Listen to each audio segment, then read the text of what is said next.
Hello all, and welcome to another edition of the Low Code Campfire. This is the episode for March 31st, 2023, episode number 91. We are glad you joined us. This is an event we do for the community every Friday this hour, and we hope that you bring something to show, bring something to be ready to help your fellow low coders. And, regardless of your skill level, you're welcome here. This is this event. All the episodes are put out on YouTube, so that's youtube.com/plantandapp. Make sure you go out and subscribe to our channel. We will run this agenda today. It's our standard one where we introduce ourselves to the group, and then we will do first call and take a look at our community Campfire website and maybe get into some other things. But do engage with us, jump in, show and tell. You can use the chat window, but it's really better if you just talk. If you have noise going on behind you, please mute. Otherwise, be nice. You can submit questions and topics in advance. This is a rarely used feature, but if you do scan the code and it'll send me an email, let me know what you would like to see added to the event. With that, I will say good morning and hello. Hello, hello. Good morning. Good morning. Good morning, everyone. I'm on one screen today, so I'm trying very hard to figure out and to make it all work, make it all fit. Visiting my parents, so I'm not in my normal location, even if it looks like I am. So, first call, what's going on? Something we can get right into?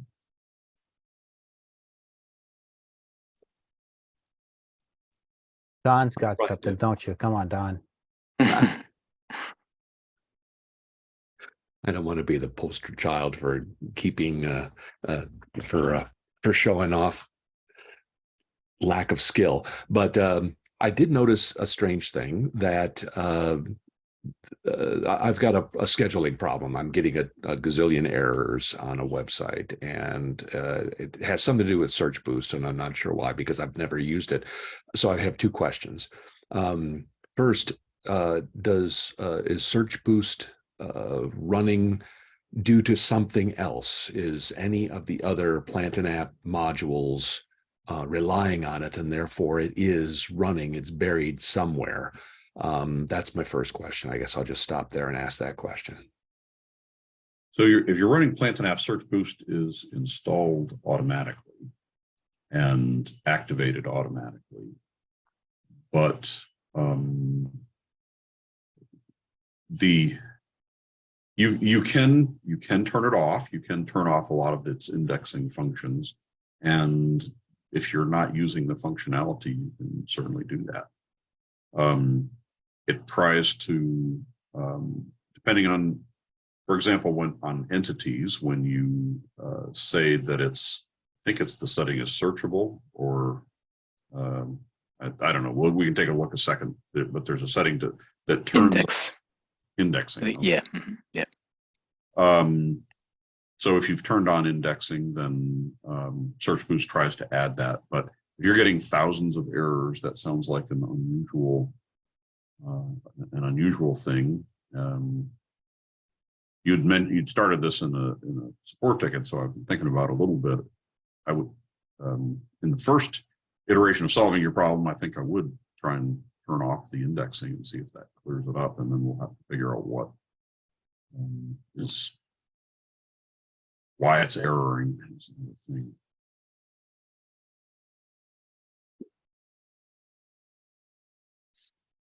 So let's see if we can find a couple of things about that.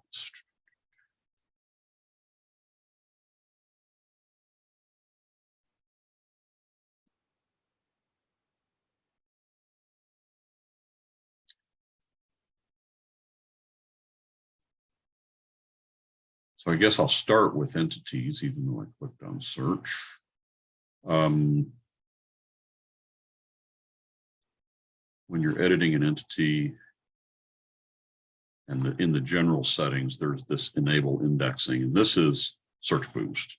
if you turn this on, then things that are in your entities are going to be available for searching using the general search, not just the grid search or the listing search. Okay. And that shows up in when you're configuring search. It's database entries. Oh, entities. So we have 57 entity records that are indexed here and brought into Search Boost. And then it also can do other things. So files, pages, it probably tries to do pages by default. I don't really remember what exactly is default. The content sources will tell you what is all the different places where things are being indexed. But I was going to look in search settings and trying to find the settings that where you could potentially turn it off. Yes, this one here. So in settings, advanced settings, there is disable content querying. So this will mean that it's not going to try it. It shouldn't try to index anything until you tell it to. So that's one of the things that you can do. All of that looks very interesting. I can't get to any of it. It's a legacy system, and so everything was created via some action forms, and then it's been improved upon since that by just editing the action form module.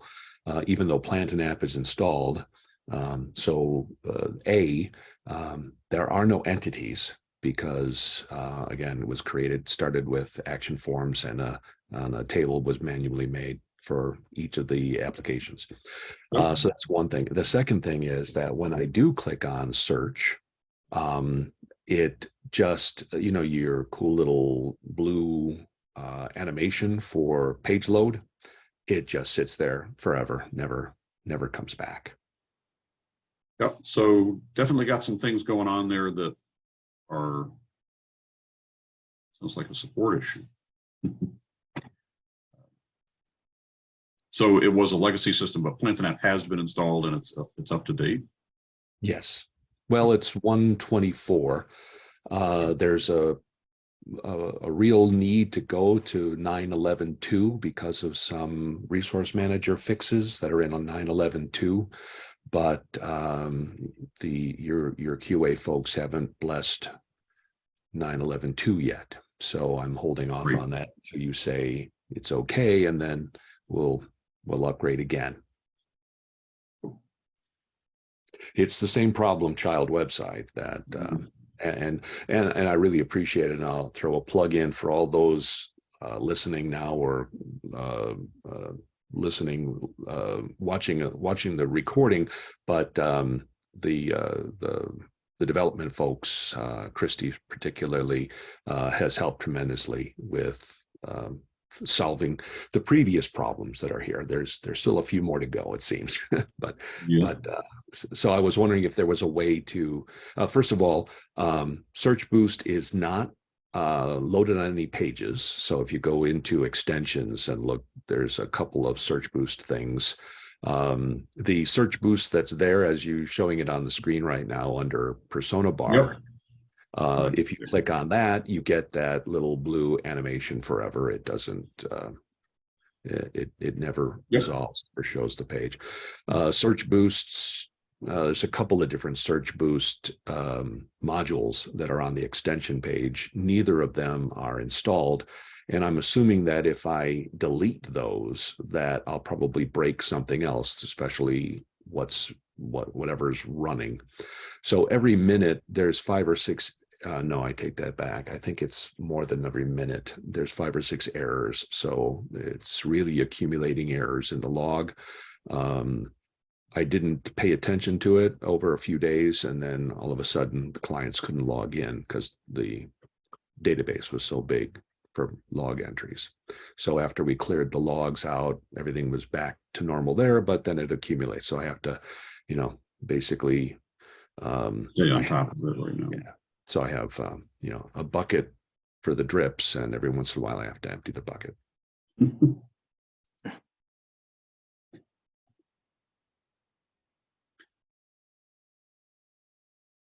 One other quick question, the second question to Sure. all of that is when I was looking at it, one of your, I think it was one of your suggestions, Dale, was to look at the automation, because that's where the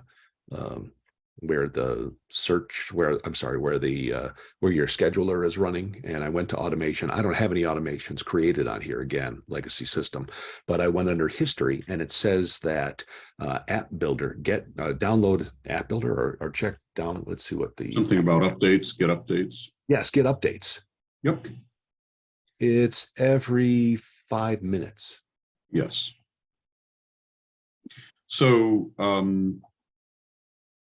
behind the scenes, we have at least one system job that's running that does run every 5 minutes and goes out to get the updates from us to see if there are updates to display. I'll just share that it's a neat idea from a product perspective to have for the system to check to see if there are updates, to let you know that there are critical updates, for example. But we have since determined 5 minutes is far too frequent. And so in a later version, we'll see that drop to probably once a day.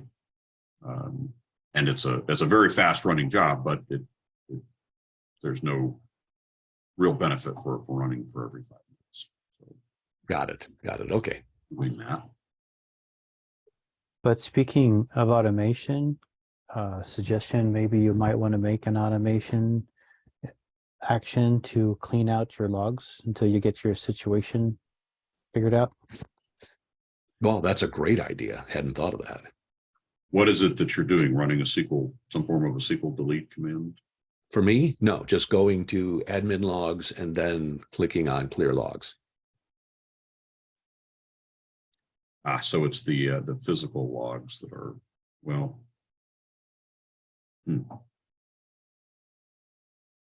yeah, I don't know that there's a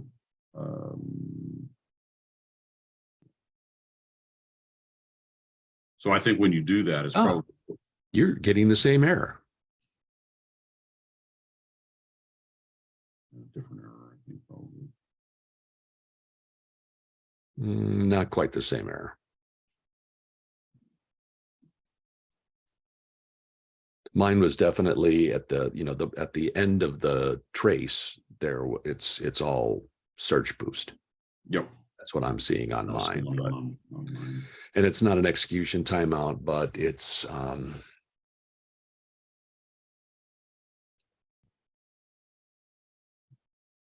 it is the oh, now we're getting another one.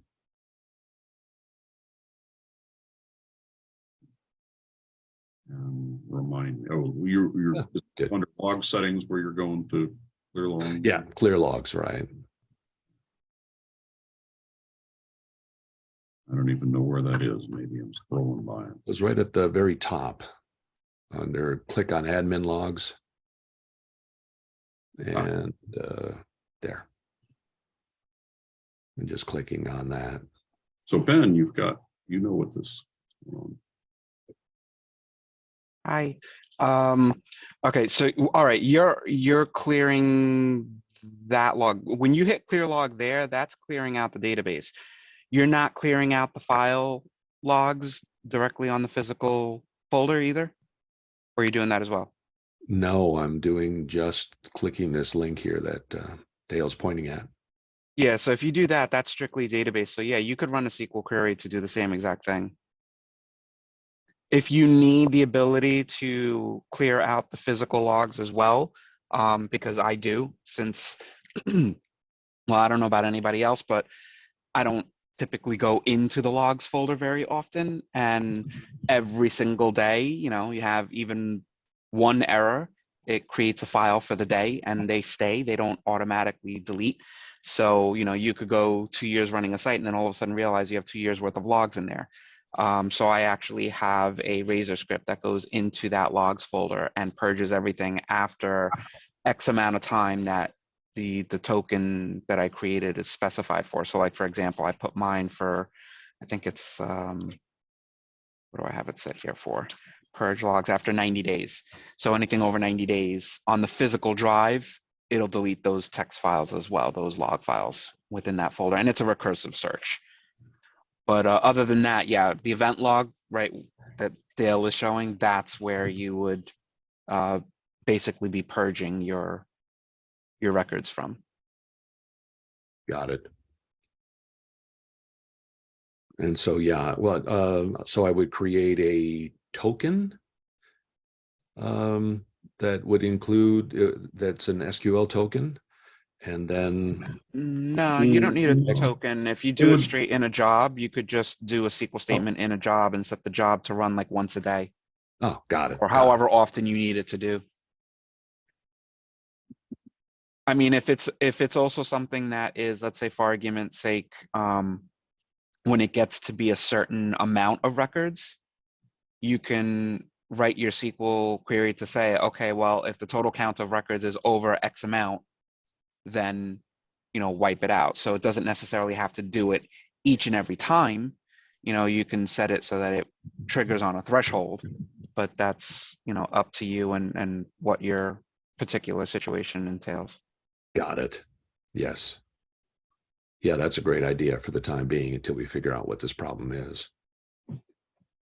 So on the in the physical logs folder, it's under the portal, in this case, portal 0 logs. In my case, because you made me curious, Ben, I'm seeing essentially I'm seeing 2 subfolders in there. It should be portal's default logs, not portal 0 logs. Okay, portals. Default logs. That's the one that's going to have a whole slew of them from, and even child folders within there that have logs within them. Okay. And yes, indeed. Okay, how much does this affect performance levels in general, or does it? For us, it affects not so much performance. What it affects is obviously space on the server, as well as backups. When we're backing up the system, I mean, there was a point where I had like 3.4 gigs worth of logs. I was backing up 3.4 gigs of unnecessary information. And being that I'm doing a backup on a daily basis, I was doing it every single day. Now, our networking people are doing backups multiple times a day. So in a situation like that, you know, that's eating up gigs and gigs and gigs of unnecessary space. Right. Is there any downside to purging that folder on, you know, down to 0 on a regular basis? I wouldn't purge it down to 0 only because you never know when you may have to do some research on an error, because those logs are gonna, in many cases, offer more details than you'll ever find in the admin log, in the event log. Right. This is why, for me personally, I keep 3 months. They're text files, so 3 months worth of errors shouldn't be too much, maybe, you know, 100 meg or so. But you know, you don't want to be keeping years worth, but you want to give yourself at least a little bit of a buffer, because let's just say for argument's sake, there was an error that was happening and you weren't aware of it. It's, you know, not crashing, so to speak, but it is logging. And then someone is telling you, hey, by the way, you know, for the last 3 weeks, I haven't been able to do X, Y, Z. And, you know, they say, well, it first started 3 weeks ago. Well, if you're going down to 0 each time, you're not going to have that history to go back 3 weeks and find it. Yep. Okay. Thank you. That's good, because I actually was just checking on a site of mine that I've had some issues with, figuring, okay, I'm going to have this monster of a log, but it's actually not too bad. It's only 42 megs, and I've actually never deleted it. So what's this? Dale, what are we looking at here? This is an example of a job that I've set up for a client, and so this is a SQL query that's keeping 30 days worth of logs. So it uses the get date, takes away 30 days, and then deletes everything from event log that's earlier than that. So this is just a I mean, not Not a hard SQL statement, but I thought I'd throw it out on the chat. If I can. Yeah, that's great. Thank you. And that would basically automate for 30 days what Don is doing manually. Yes, yes. Okay. That doesn't help with the log files, but it does help with keeping. Yeah. Right. But Ben, you were saying that you did a Razor script. So you're that's because I'm doing the physical files Yeah, exactly. on the actual folder. If you're doing the database entries, what Dale is showing you will cover that. The only thing too is you have to be careful with that admin event log with the whole 30-day thing, because if I'm not mistaken, there are different types of errors that are recorded, and each type of error has a threshold. So if, let's say for argument's sake, you have a type of error that's being logged quite often, whose threshold is really, really, really, really, really high, then it's not deleting the old one. So for example, like the general errors, you may have a threshold of, let's say, 100 of them. So whenever it goes to add a new general exception into the log, if you have 100 already, it's going to get rid of the oldest one and then insert the new one. So you're never going to have more than that many records. So it depends on the threshold that you have. If you have a type of error that's happening that doesn't have a threshold, or has a threshold that's set really high, then wiping it to 30 days is still not really helping you, because you've got that one error that's just filling up your log. Right. Yeah, and Don, I don't know if you're aware, inside the log settings, and I think this is touching on what Ben was speaking to, you can set the logging settings to keep the most recent N number of entries. So in this case, I'm looking at admin alerts, and it's set to keep the 10 most recent log entries. So I would take a look at that just to see if that might not help you. Yeah, exactly. Because then I could set that number and then it will keep itself clean. Right. Basically, you have to look at your log and see, is there something that, what type of error is it that is really eating up the space that's making your log so huge? And that's the one that you're then going to go into the settings and tweak that threshold for. Right, exactly. In my case, it's an exception. So I'll need to check that. But then that's another good point about looking at the log file. So that log file must be huge. The physical file must be huge. So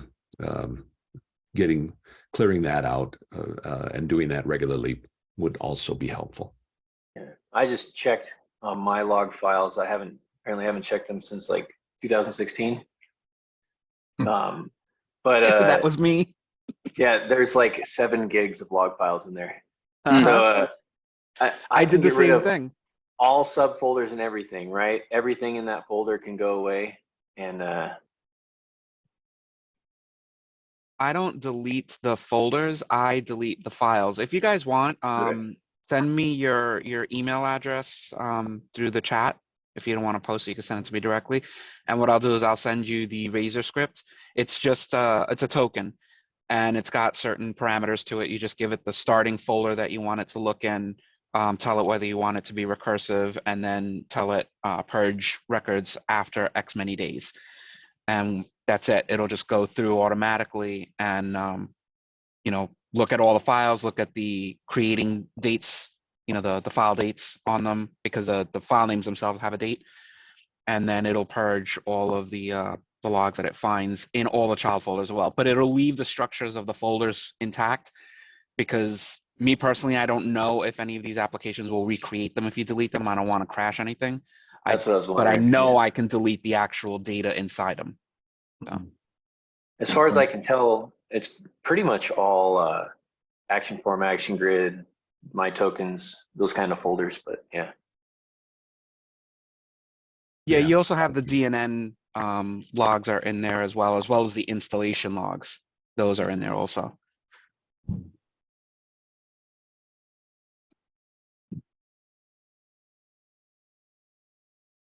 So Don, for your underlying problem, I think we should continue to work the ticket. There's a real strong chance that we'll end up having to get Christy involved again, but I don't mind getting on and taking a look and see what I can help with.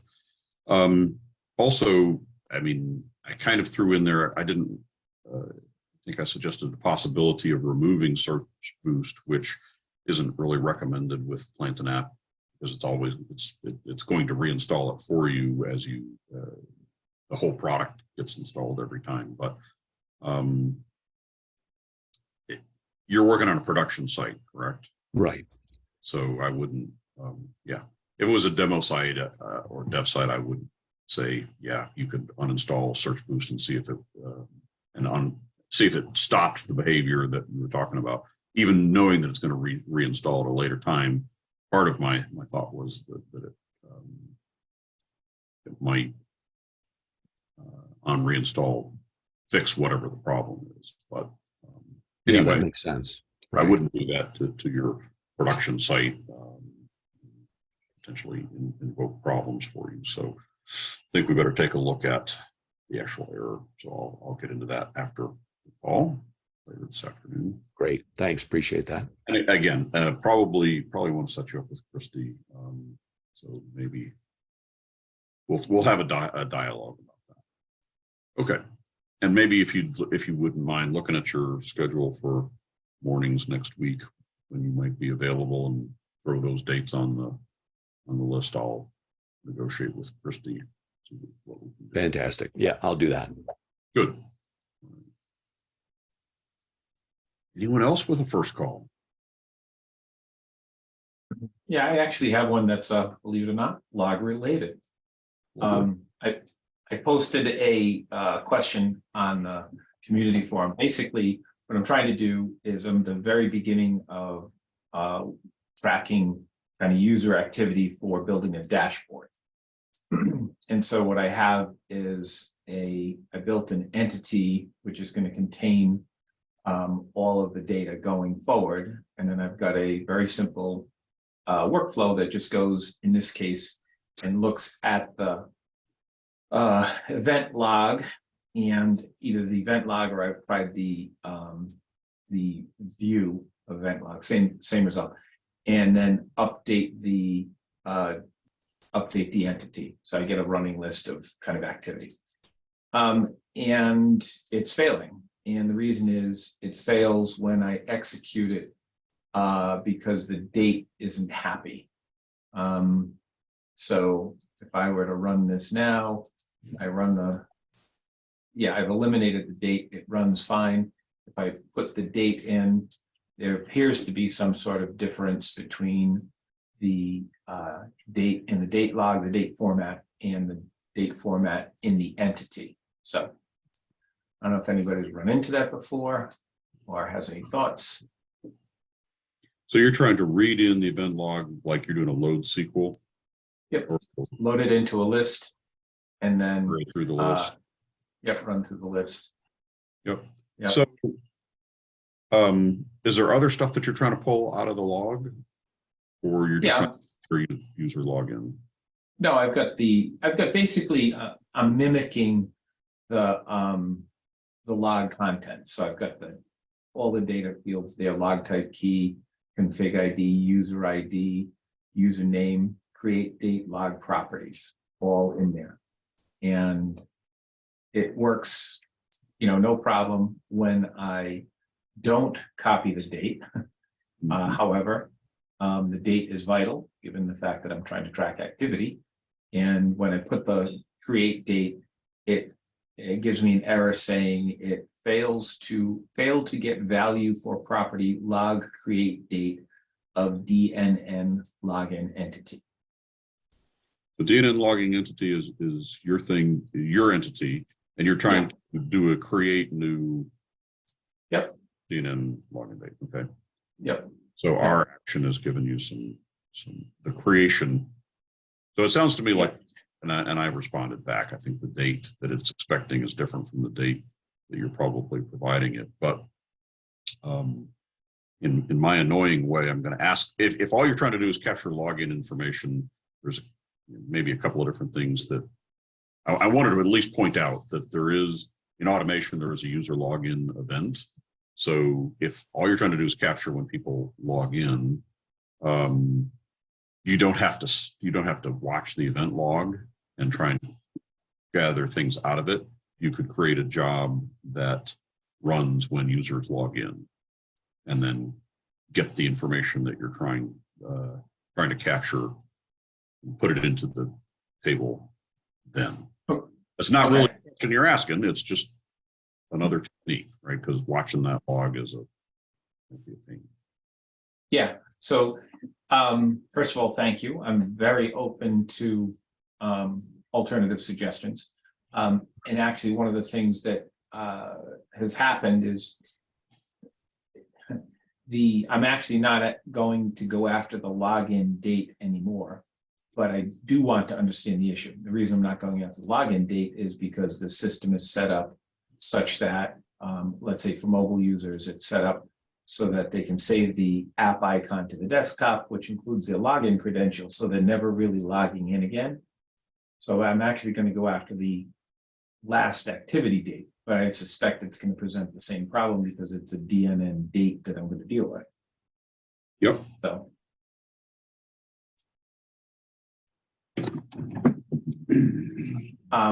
When I look at the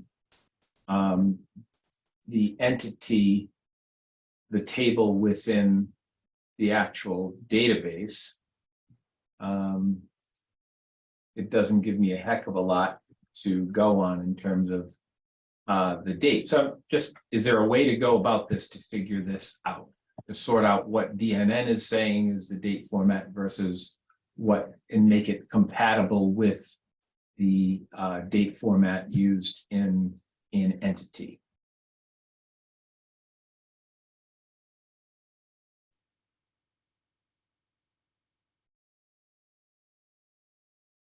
Patrick, Hearing cricket. around you might Hearing know the crickets is answer. not good. I'm sorry, what?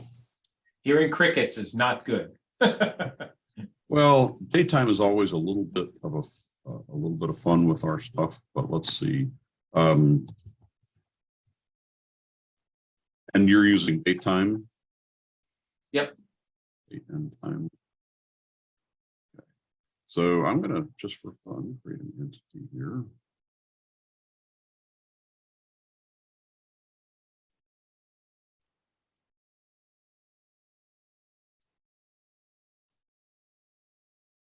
Oh, it's not. Apologize. I'm still struggling with how much I can see here.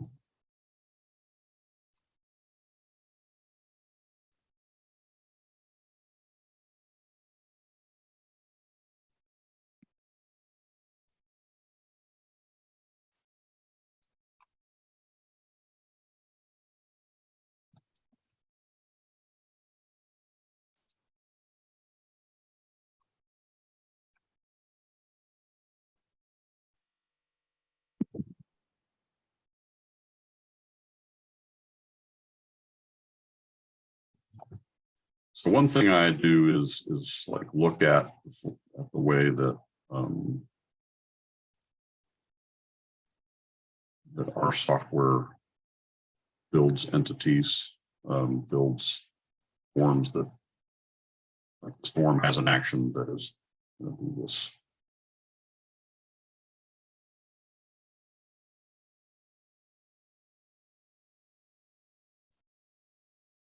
Wow, that took a minute to load.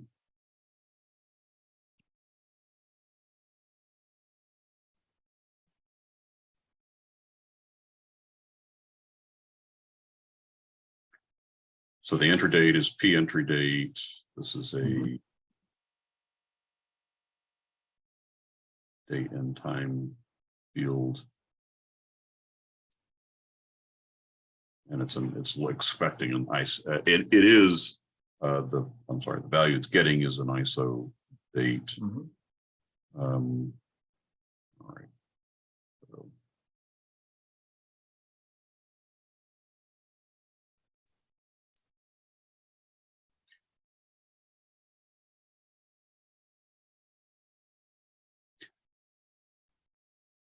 I'm guessing that returning that date as an ISO is what we're going to want to do in the log entry. Let's do some SQL.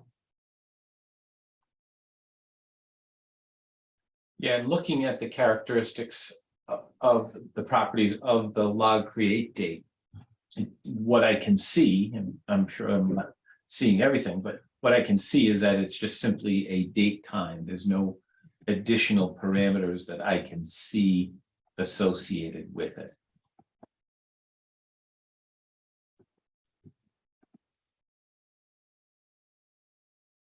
So what we're caring about here is log create date. Yep.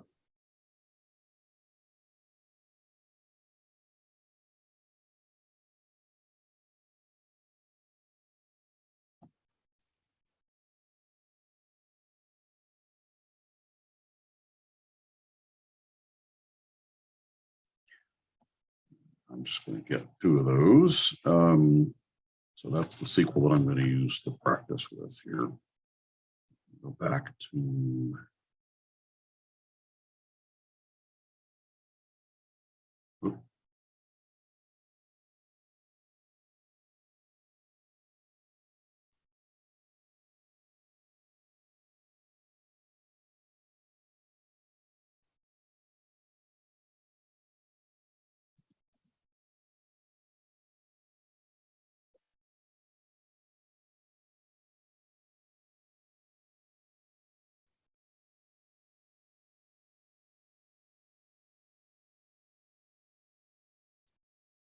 so I'm going to add a test button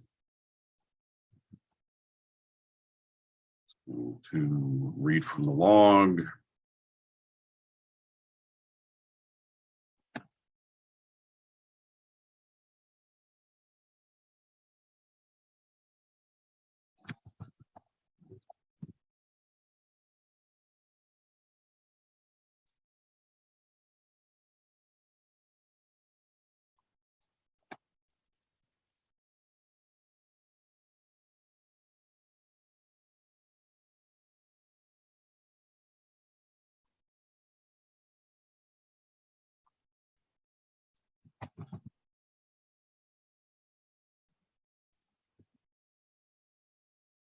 Work through the log. Every time we get a record, we're going to create a new DNN log record.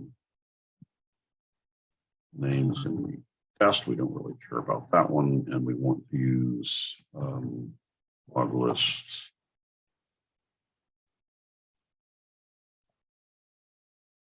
Create date. So we're just trying to pass it directly without any formatting. And Yep. save that. So we should have a test button. We're probably going to get the same error that you've had.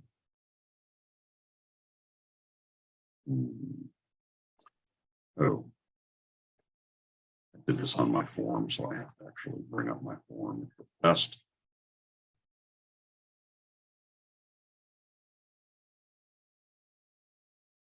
Failed to get the value for the DNN Yep. log. That's it. We have the problem. Now we got to look for the solution. Perhaps if we can find it in different formatting of the date.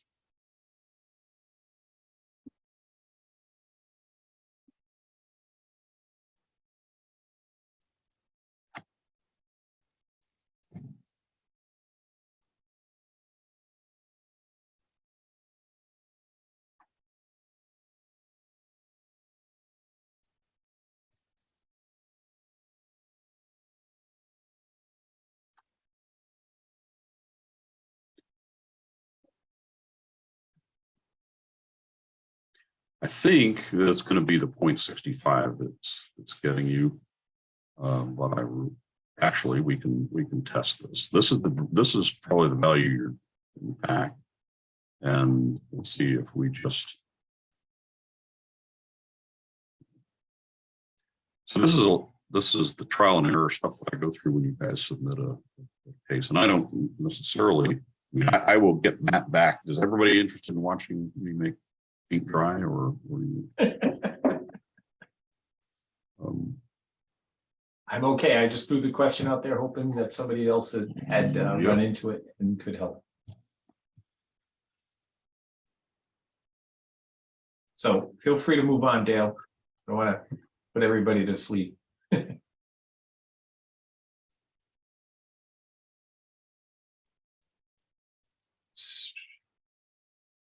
So basically what the last two digits you're getting are milliseconds.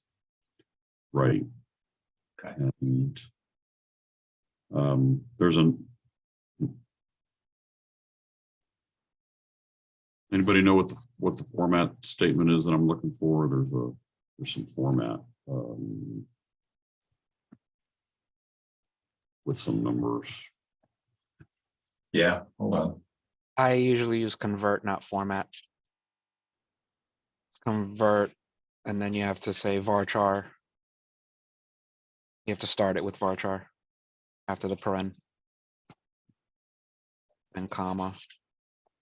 The field name, and then the format. 101, I believe, is American Standard with a full 4-digit year.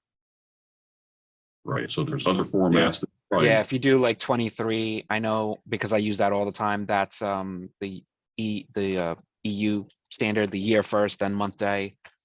If you do 1, that's also American Standard, but I forgot exactly what it is. The 2-digit year, I believe. Oh, yeah, you got it. There's a whole bunch of them.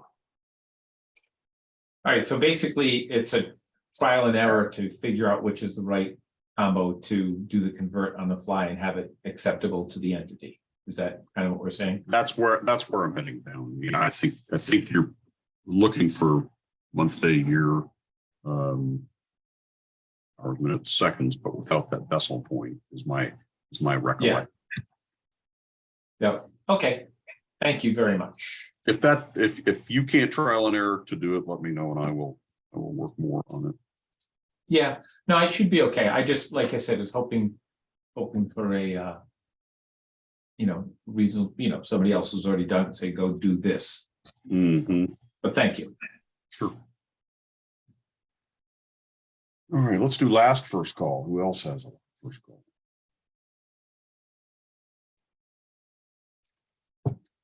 Put together a couple of things to talk about. There's been some entries into Campfire that I think are useful. I think so in March, and I'm just going to touch all of them just to mention. And I think we've talked about this before. The Zoom webinar registration. There's an example of how to do Zoom webinar, and so you can. It both covers how to read and to write Zoom webinars, and I'm pretty sure that's like, well, right around March 10th. So if you're looking to be able to do that, you can watch the webinar in that time frame.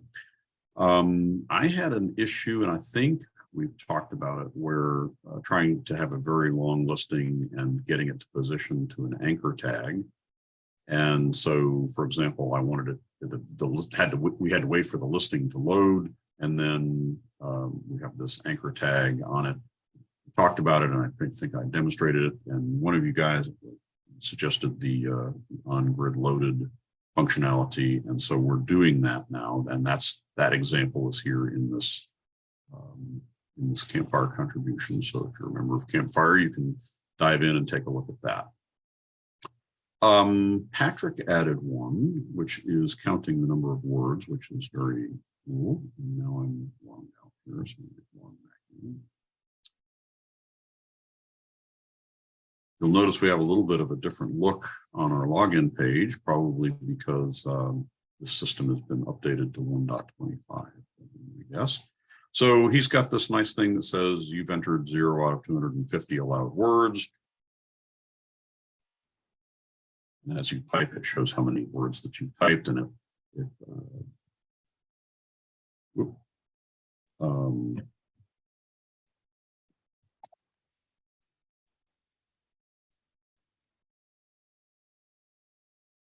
I think at some point when we get to 250, it stops. So nice entry there if you ever have that.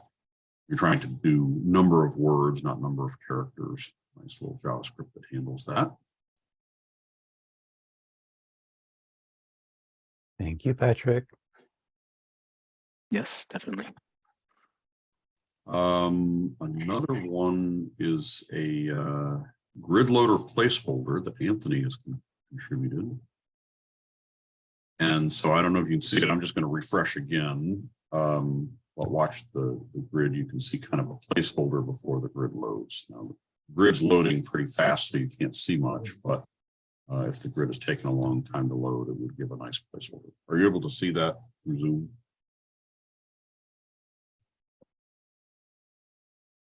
Anyone?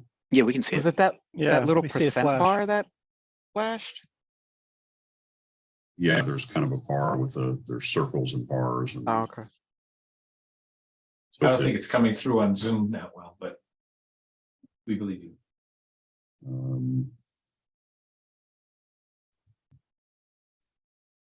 So it flashes and then it's gone. What is it achieving? What's the goal there? well, and if the grid was taking a long time to load, that it would have something on the screen, a nice animation that says it's doing something. I think That so, that replaces that 3 little bars that move. and I think that the reasoning was that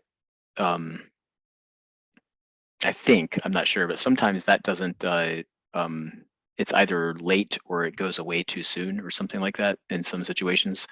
So I think that's what he's kind of doing a workaround for. I'm Alright. curious if this works during when you're using the JavaScript to reload using URL parameters, because what I've noticed is that 3 little wiggly lines, they don't appear at all. You just stare at a blank screen when you're doing Does he have JavaScript that refresh. enabled on this grid? Deal. Yeah, I'm trying to get back to it. Okay. So what we're looking for a parameter in the grid. Yeah, so in the settings for the grid, under the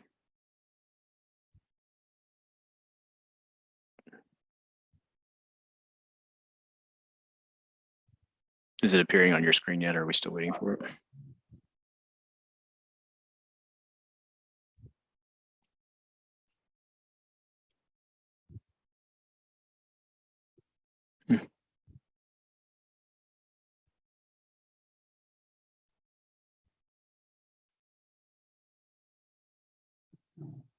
Concerned about the quality of internet I have.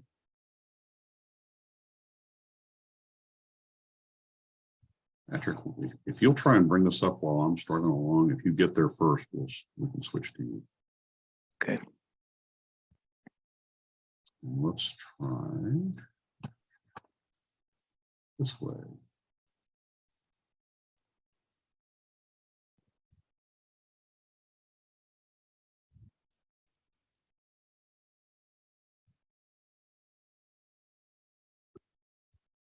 There we go. So we were talking about settings. Yeah. So in the settings, I'm just wondering if he has that enabled or if Screen seems to have frozen on my end. Does anyone else see anything? It's frozen. How about now? There we go. we're back. Yep. Okay, new window was about. Yeah. So it is. So yeah, I assume that what he's doing still works even if you have that deselected.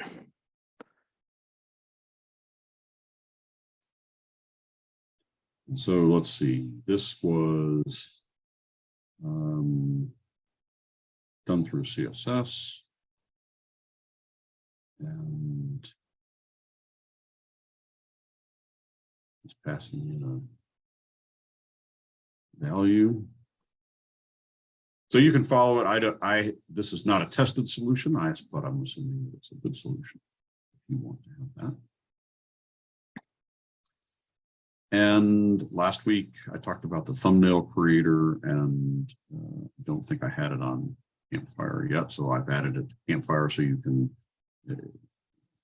submit an image, choose an image, and resize it and compress it interactively. So if I didn't have it there before, it's there now. So new contributions. Hey, Dale, I'm using that already. I like it very Yeah. much. So just out of curiosity, what's your use case? How are you getting it to go? I am, the user is uploading an image of whatever source size they've got. This crops it into a header image for the top of a column. It's not a full page width, it's a partial page width. And I even gave them 3 options so they could choose the top of their image that this thumbnail creator will crop from the top or the middle or the bottom. Okay. It's fast. I like that part. I like getting the exact dimensions that are needed. And it's also resized. It's a smaller weight image. Nice. Well, added value. Thank you. Okay. Anybody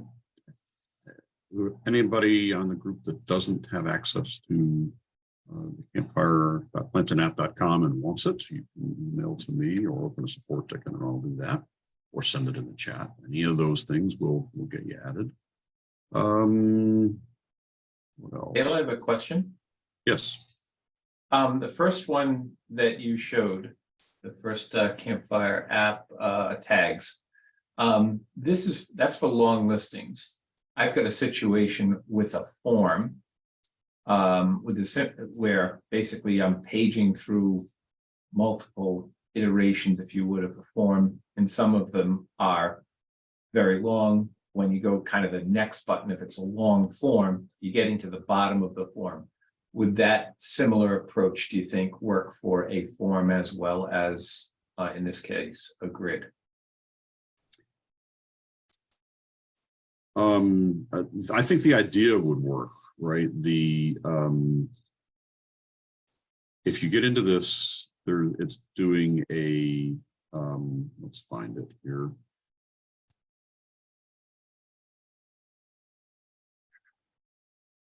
That's the long listing form.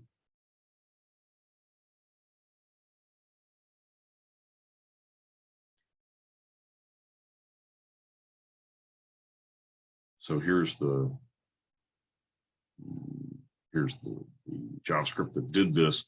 So the underlying idea is that at some point at the right time, you're going to run, you're going to change the window location hash to blank and then change it back to the hash so that it when everything is fully loaded at position. So the question is, what's the event that you're going to do it? And we tied it to grid loaded.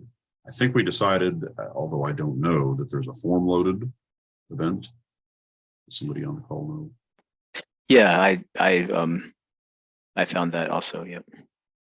So this same technique that we're seeing here, in theory, would do that, and you would use form loaded instead of grid loaded to call it. Thank you. Appreciate it. Sure.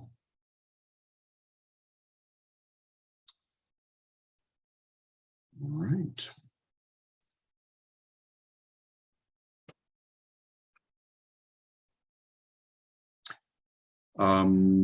Anything else anybody wants to cover? We're down to our last 5 minutes. We could look at contributions, or we can call it here. I missed a first call question. Okay. I've seen you guys push a query string parameter onto a URL. I have a checkbox that I want to turn on to override things. And currently, when I click on the checkbox, what I want to do is push that query string on, push the parameter onto the URL and then refresh a control, but I couldn't find which library you were using to add the query string, add to the query string. And then the second question is been more for the group. This is overriding a workflow, and I don't know if adding it to the query string is a good solution as opposed to maybe putting it in a cookie that's there or something and refreshing so that somebody can't manually just type that query string and override. So I wanted to get some general opinions from the group on that. So Patrick has quickly put that on the chat, the one that pushes it to the query string. Okay. So So just put the key and the value out there and it'll add it. So the update will also append it is if it's not there. Okay. that's a yes. Mhm. Okay. As far as the value of or concern about purity, Yeah. I think that's the standard one, right? That it will be visible. So just have to decide. Yeah, I'm glad you asked the question though about is that the best approach? You know, maybe putting in a cookie or a session variable might be better. I'd like to hear other opinions on that as well. I'm in the same boat this week.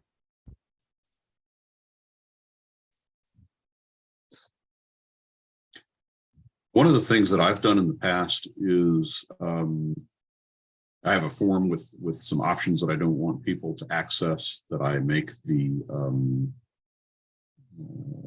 I have one of those. I have a checkbox. I think I have it as a button as show dangerous options.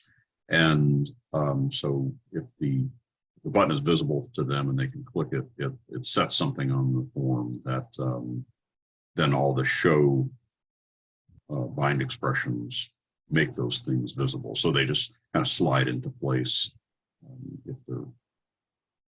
So it's not on the query string, it's controlled by the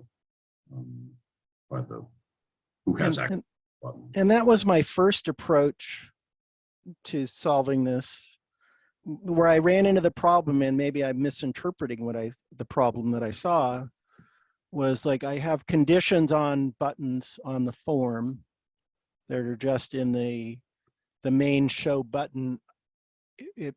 I was getting the impression those might be running on the server because when I put an extra condition into the bind, it didn't turn the button on, didn't make it available. And I don't know if that my thought was that maybe the initial conditions were running on the server and just not there for the bind. You know, and I'm pretty sure that's the case. I'm pretty sure it says that in line. The show condition is server side.